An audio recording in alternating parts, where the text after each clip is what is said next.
So guys, today I'm going to start this video off by apologizing to the VR community at large. Sorry. You see, in my misguided efforts to dispel the narrative that VR has no games, I feel that I've only further perpetuated said narrative, which in turn may have led to others to adopting this perception of VR. And as we all know, perception is reality. So in an effort to right my mortal wrongs, I have decided that today I will be focusing on this year in VR and analyzing the current state of things, particularly from a software standpoint. But first, welcome to the simulation inside the simulation. I am Tooodamngolden, your VR Voyager, and today things are gonna get a little bit groovy, baby, as I'm gonna be doing a bit of informed speculation on why 2023 is officially VR's time in the sun. Thank you for joining tonight's special presentation. Today, VR Voyager presents VR's Time in the Sun. Hosted by Tooodamngolden.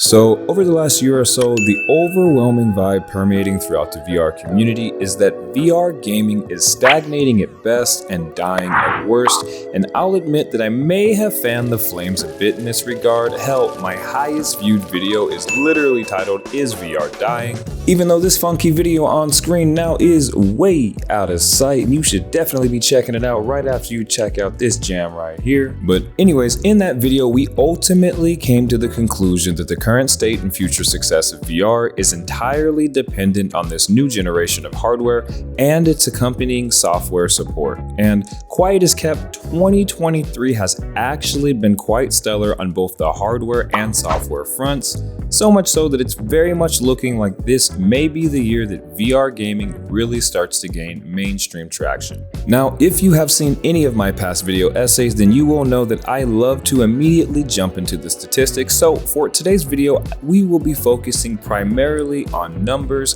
and the first number that I present to you today is 600,000. That is the number of PSVR 2 units that Sony has sold since its late February limited retailer release of its second foray into the VR space. Now, this is of course in stark contrast to earlier reports circulating that Sony had slashed its previous sales expectations due to fledgling interest in the headset, as reported by Bloomberg and several other media outlets. In fact, as shown by the graph on screen now, that PSVR 2 had sold more than 550,000 units by this point in time. What this shows us is that the market for VR is most certainly expanding pretty rapidly, especially when considering that the PSVR 2 requires an already pricey PS5 to function, and we can't ignore the fact that the headset has only just recently started popping up in major retailers, which makes these figures even more astounding in my opinion.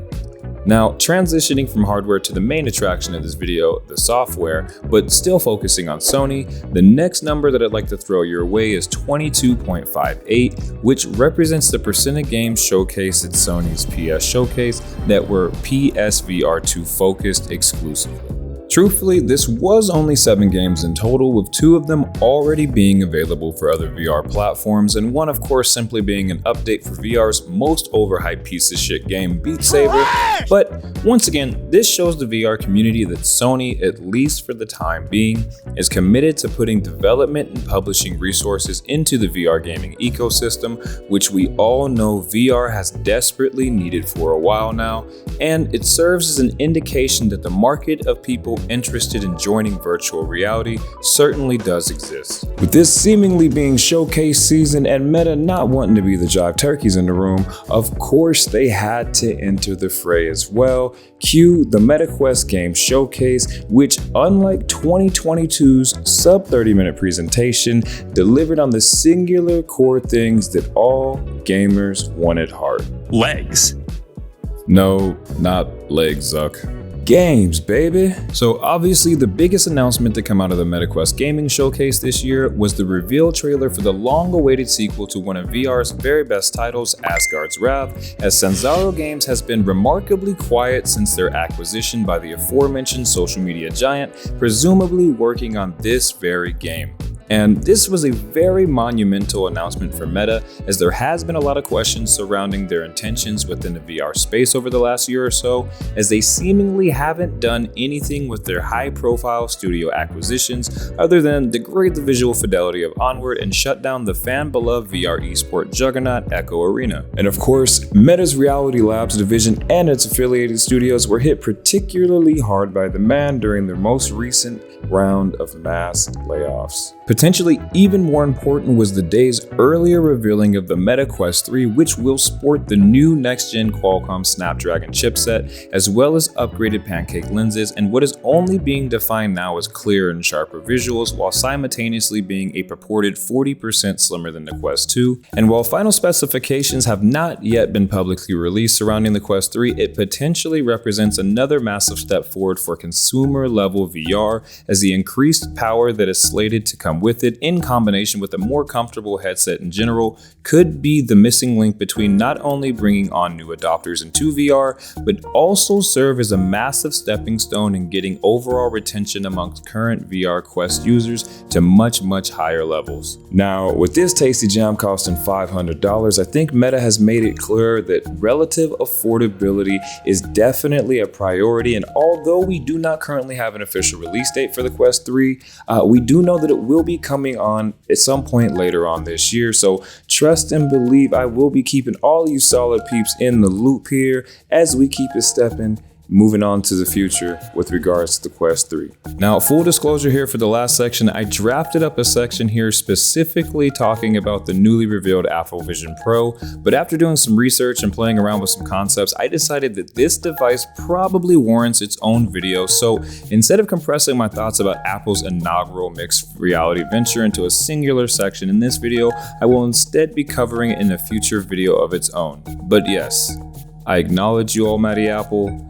You exist. Now, we spent a lot of time in today's video focusing on things that are upcoming or on their way, but I think now would be the appropriate time to highlight what an absolute banger of a year the first half of 2023 has been by highlighting one final number today, and that number is 25, baby. I've counted a staggering 25 games that have all been released as of the writing and recording of this video this year that are above average to excellent titles that have really fleshed out my VR experience, that to me represents the acceleration of VR being more prominent in terms of gaming market share as the year progresses. While the quality of a game is of course entirely subjective, I believe that I have compiled a thorough but by no means complete collection of games that highlight just how strong VR development is at the moment, and that when combined with the presumed strength that quarters 3 and 4 should theoretically provide to the VR gaming space, will ultimately result in 2023's welcome to the party moment for VR.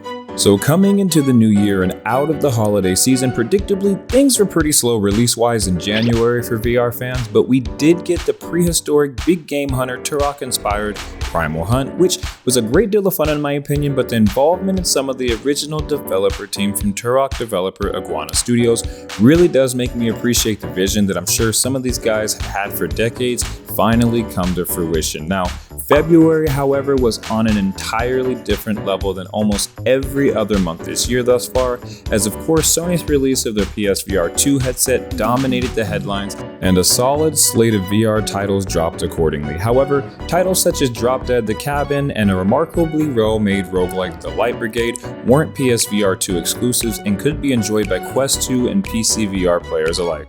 But of course, launch titles like Horizon Call of the Mountain, Resident Evil 8 Village, and Gran Turismo 7 were the big daddy-os of the month of February in the VR space. Vertigo 2 is one of VR's best games and one of the best received titles on Steam period, and this PC VR exclusive truly changed people's perceptions on VR development, as this amazing experience was created by one singular individual and capped a loaded slate of releases in March. I mean, March alone had an interesting RTS first-person shooter called Guardian's Frontline drop, as did Ghost of Tabor, Ghost Signal, the amazing Half-Life 2 VR mod, and of course, PC VR and PSVR 2 gamers alike were finally given Chapter 2 to The Walking Dead Saints and Sinners. But to me, April quite possibly provided VR's most important release since Half-Life Alyx, with Breachers dropping on April 13th to widespread acclaim from both critics and gamers, and providing VR with its most polished and highest quality competitive multiplayer experience,